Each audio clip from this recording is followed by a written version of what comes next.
Hi friends, তো চলে এসেছি আরেকটা পার্ট নিয়ে। তো এখন এখানে বার্থডে সেলিব্রেশন করার জন্য তোড়জোড় দিয়ে লেগে পড়েছে। আর এই যে মেয়েটাকে দেখো বেলুন নিয়ে খেলা করছে। আর এই যে আরেকটা মেয়ে রেড কালারের জামা পরে আছে না, ও তো ওই স্টার বেলুনটার পেছনে যে কখন থেকে লেগে পড়েছে না, তোমাদেরকে কি বলবো, কিছুতেই ওটা ফোলাতে পারছে না। আর এখানে আমাদের শিক্ষিত মহিলা কি করেছে, হ্যাপি বার্থডে সোজা করবে কিনা উল্টো করে দিয়েছে।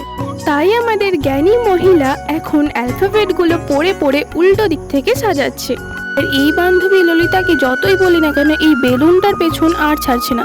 তাই শেষমেশ একটা সিরিঞ্জ নিয়ে এসে বেলুন ফোলা হচ্ছিল। আর এই বান্ধবীটা তো একটা কাণ্ডই করে ফেলেছে, বেলুন ফোটাতে গিয়ে চোখের মধ্যে ঢুকিয়ে ফেলেছে। তো এইখানে বার্থডে সেলিব্রেশন করা হবে, সেই জন্য এখানে সাজানো হচ্ছে। আর এই বান্ধবীটাকে দেখো বেলুন নিয়ে খেলা করছে। তবে আমাদের বান্ধবীদের কাণ্ড কারখানা দেখলে কি আর বলবো।